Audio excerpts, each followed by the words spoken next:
Do birds suddenly appear every time you are near? Just like me, they long to be close to you.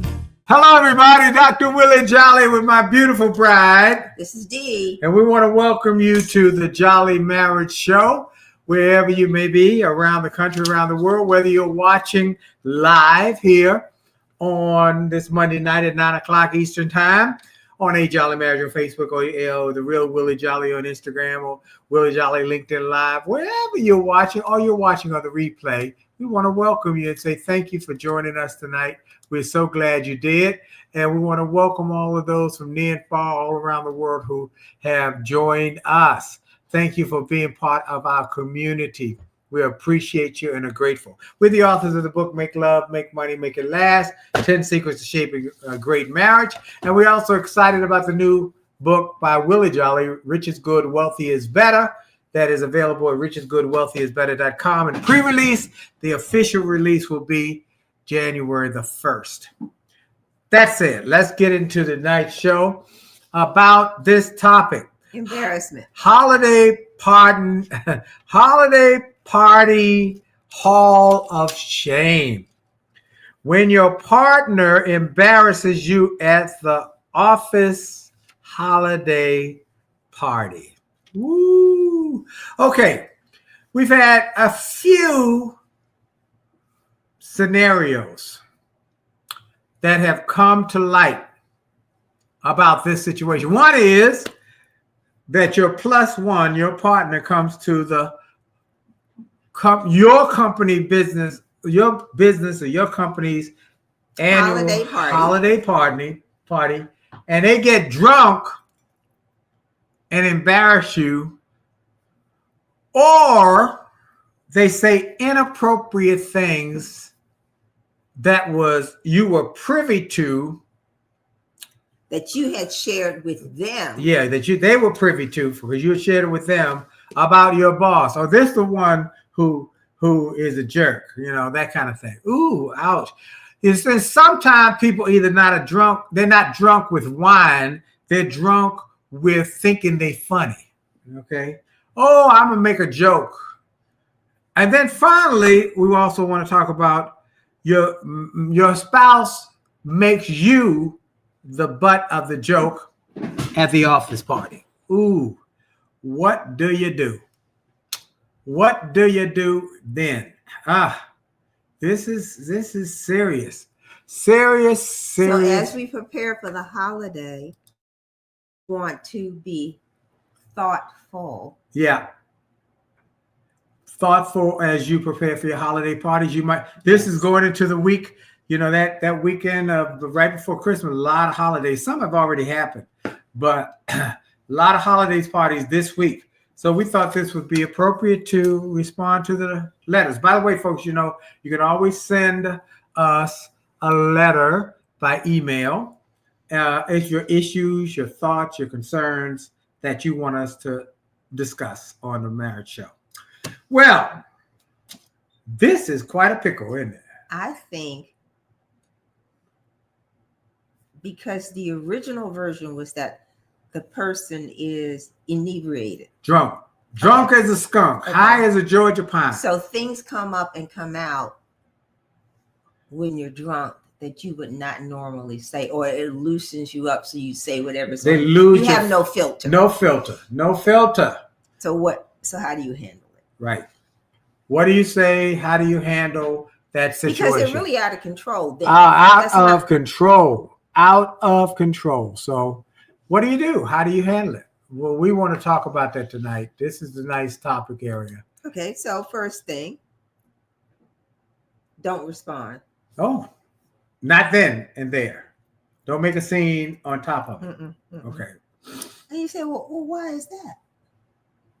Yeah, because you make it worse. If they're already out of control and they're embarrassing you and saying inappropriate things and maybe inappropriate things that you had alluded to them in private about your boss, about a coworker or something, you can't fix it. So you can't. Once it's out of their mouth, you can't go back and fix it right there.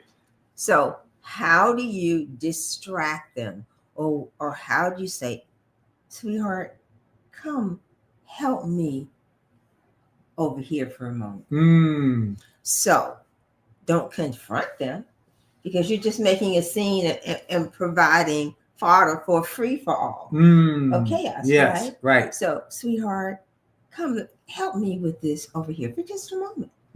Then you can say, maybe we need to go home. Maybe we need to go home right now.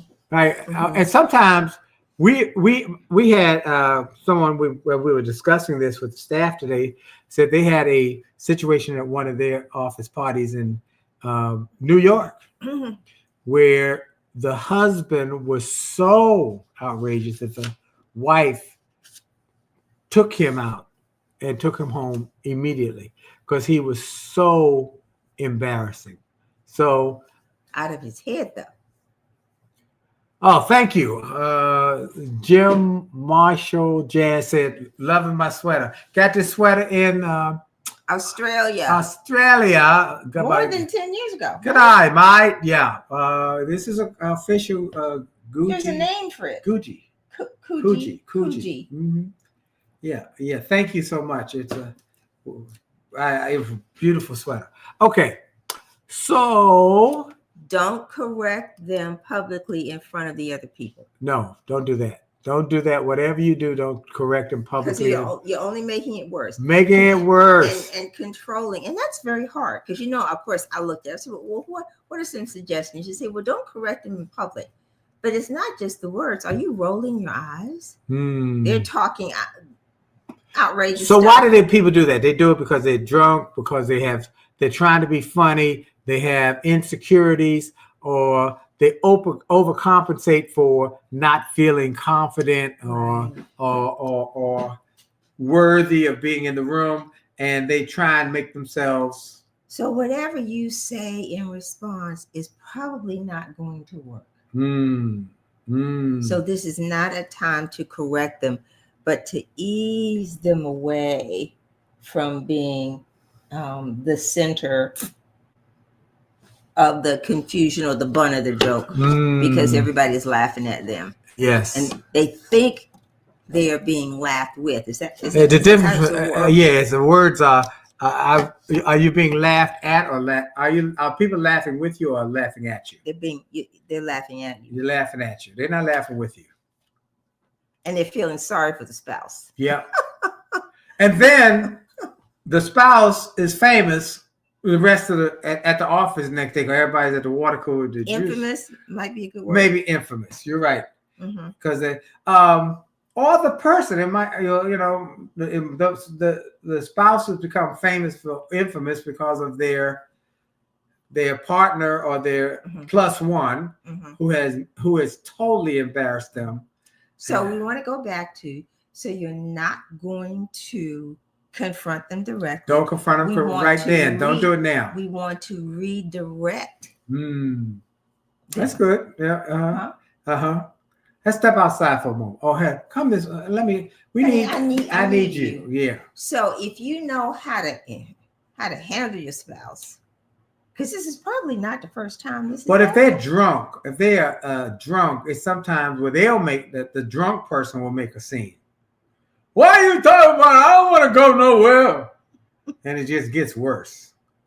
So I would continue to talk to them very softly and try to find the jugular vein.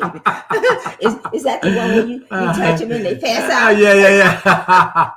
No, I'm not. Well, yeah, you kind of, knowing you're kind of.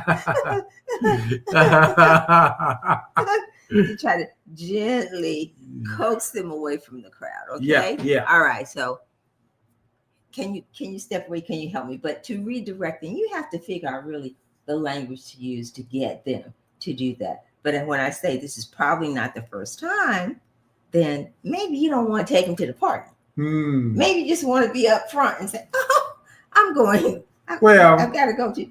I wouldn't take them. Yeah, but that's after the fact. Okay, But I'm saying future reference, you might not take them. But in that first one, you wouldn't know. But okay, So what are y'all's recommendations on this? What are your thoughts? Have you ever experienced this? Because one of our staff persons said she's experienced it a number of times at different office parties. And sometimes the people that thank God it's not me. Yeah. Yep. Thank God it's not me who did this, or I'm dealing with this, or people who just act inappropriately. So now that we're not going to respond immediately, we're going to try to redirect them, to calm them down, and move them to the side, or take them away with as little drama as possible. Yeah. Then you want to address the issue, not not when you've gotten them away, but maybe the next day when they're not drunk. Yeah. Because if they're drunk, it's not, no need to talk about it that night. They need to sleep it off. Yep. They might not even remember that that's what they did. That's correct. They might not remember. She talked about one of her coworkers who got drunk, ended up in the women's bathroom in a stall in the women, and was just as drunk as could be. Next day, didn't remember a lot of what he had done. All the members in the office talked about it. Yeah, and he felt so bad. He was embarrassed. Now, that's what you said something. Let's go back a moment. You said, now we obviously, you've been working with me for what, 25 years or so? Since I was a baby. No, I mean, since you left Capitol Hill, I don't remember what year that was. That's at least 25 years ago. Okay. Oh my God. So you haven't been at office parties as an employee. Not as an employee. But before then, you made a rule that you wouldn't drink at office parties, didn't you? Well, I never really drank anyway. I mean, but you said you drank one time some Kool-Aid that was spiked. Oh, no. You were saying... That was not... No. That's the one time that I have been drunk. It was not... It was some kind of community party. Some kind of party. And they had punch. And I'm like, I can drink punch.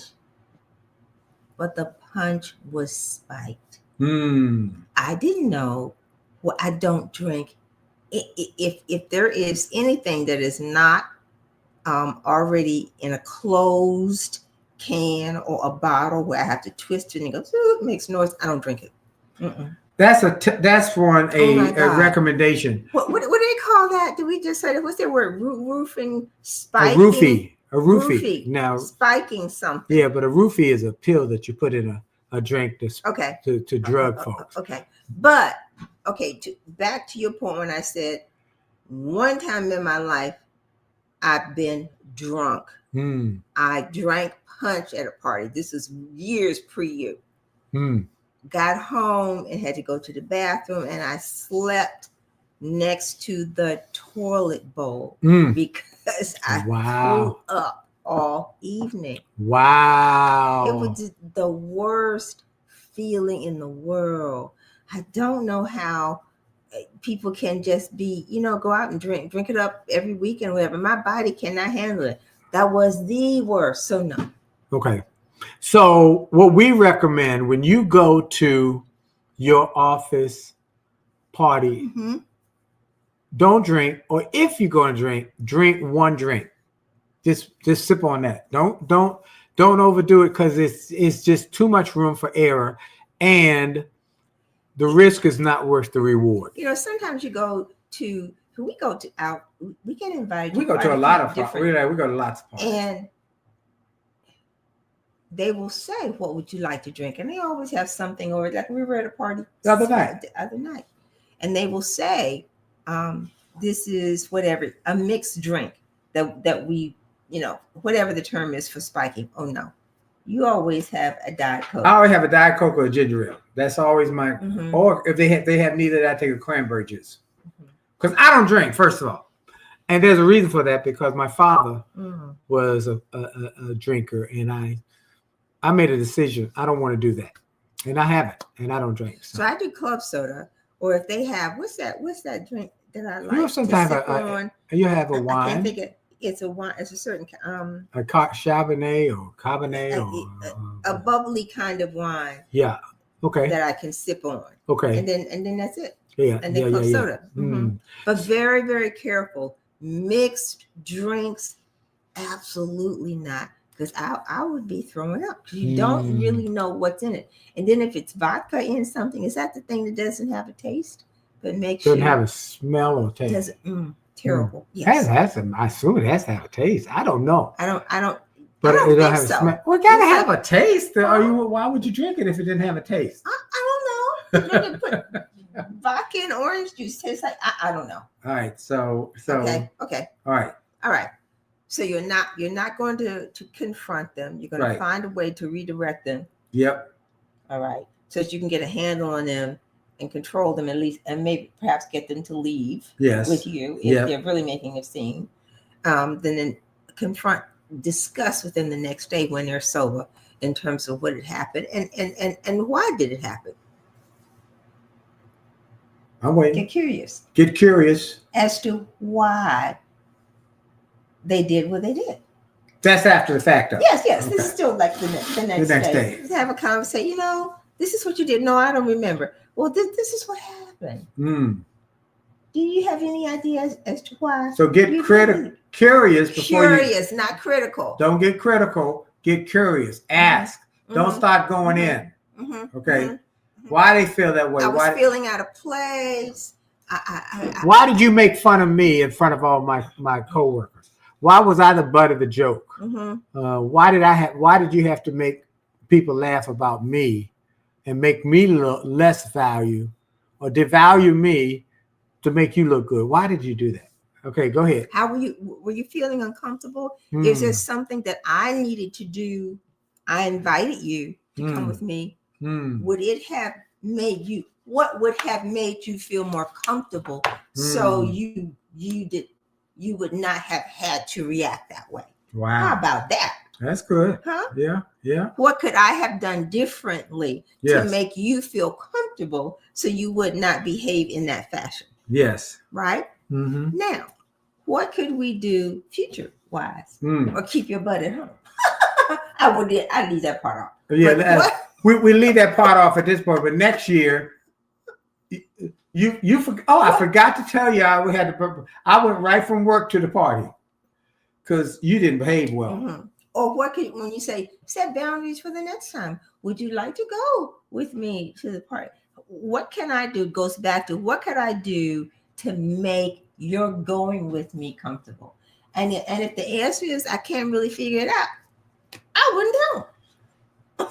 You're better than me because see, you've been my spouse all this time, but if I took somebody somewhere and they embarrassed me once, they don't get a second chance.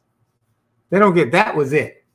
But it's different if you married them. Well, they don't get another chance. I'll go to the party without them. Now, that doesn't mean I'm not going to be married to them. See, sometimes when people go through these kind of exercises, I've heard on radio where somebody does something wrong. Some of these marriage advisors have been married 10 times.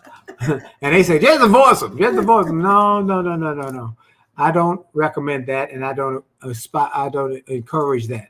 But sometimes you have to make some hard decisions about where you can take them.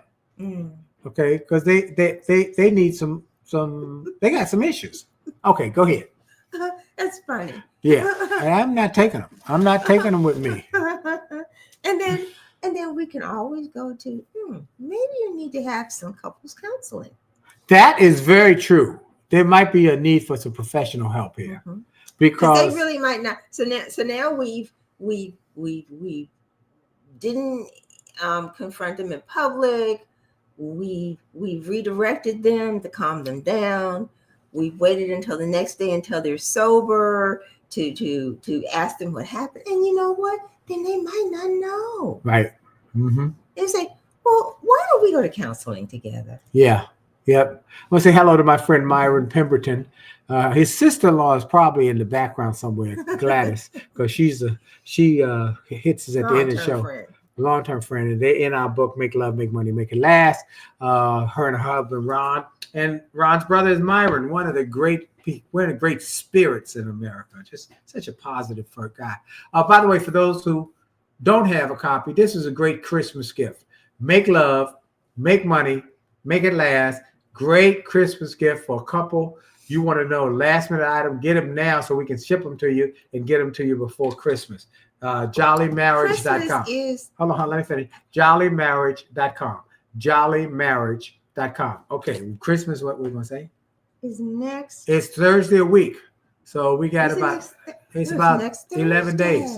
And then another. So we need to ship everything out. Another one is Rich is Good, Wealthy is Better. This is the first edition version, collector's edition. Get this one before the millions are printed, and there'll be millions. But this one is only about 1,500 ever printed, which were galley copies. But we have a few of these left. Rich is Good, Wealthy is Better.com. I just am amazed how people can have a spouse who they know has a drinking problem. This, like you just said, this ain't the first time they've seen this issue, or they get in front of a crowd and want to be the funny person. They want to be the comedian. They want to put on a show at their spouse's. So then the sane one has to say, "This is a pattern." Yep. If you choose, we have the option of counseling, and if you don't want to go, then I need to go, and then plus. You realize it's not the party. There's some other problems. So not just the party. Right. Okay. So you don't take them because they already have a pattern. Right.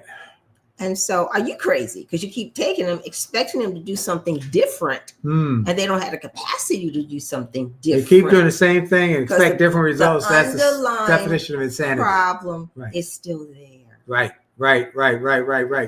Wow.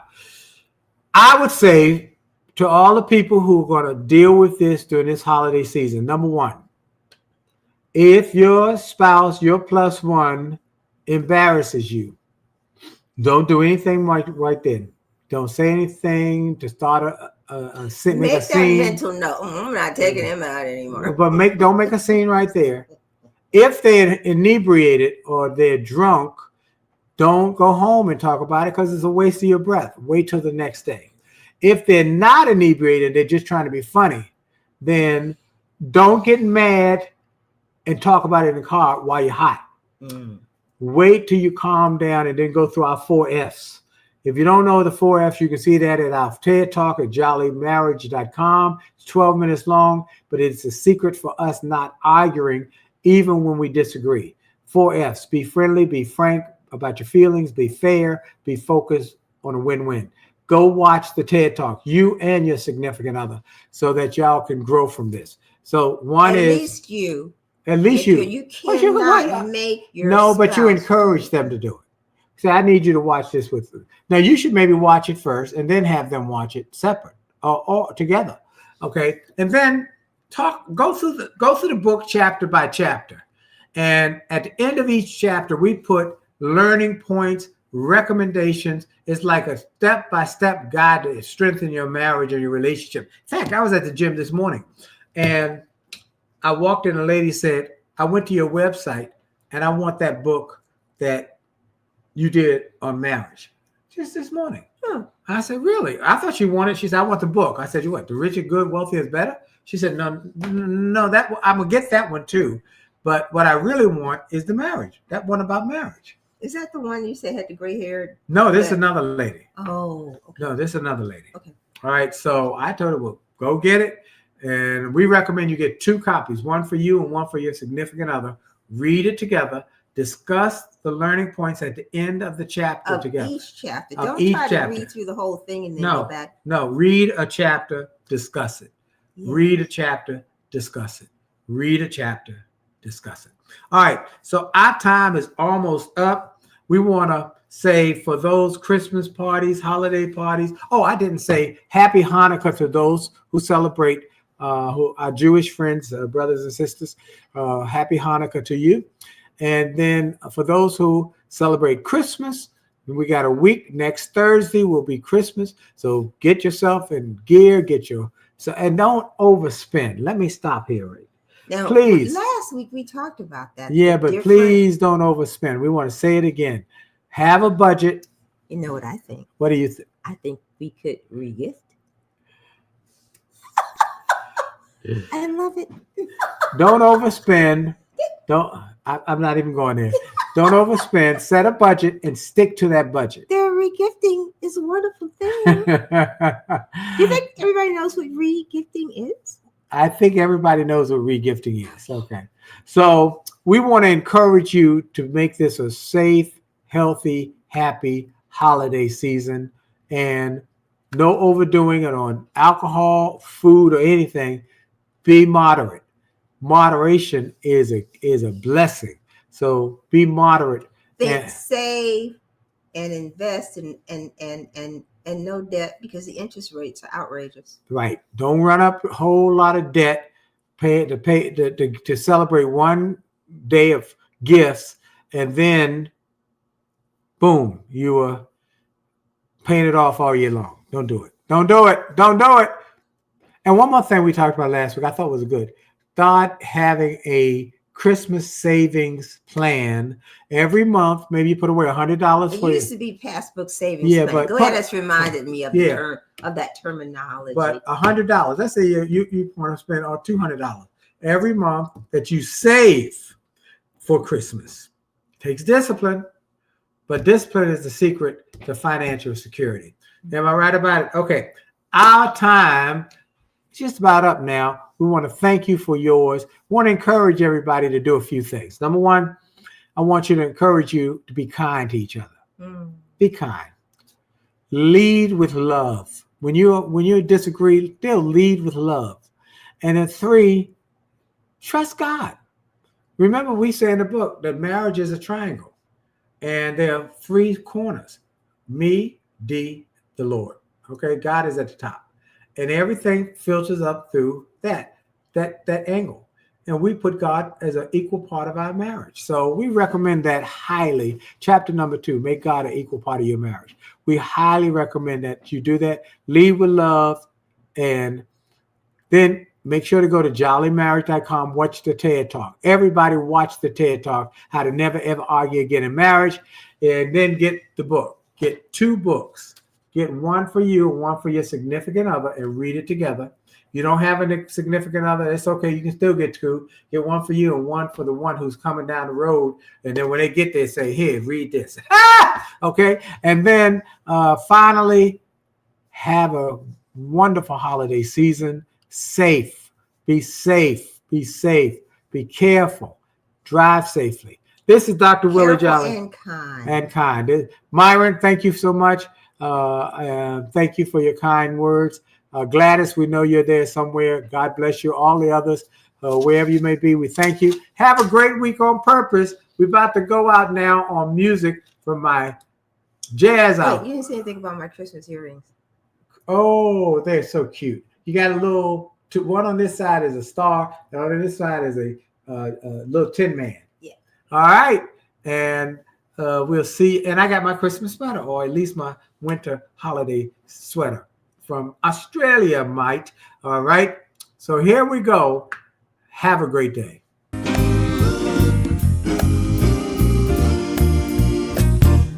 Why do birds suddenly appear every time you are near? Just like me, they long to be close to you.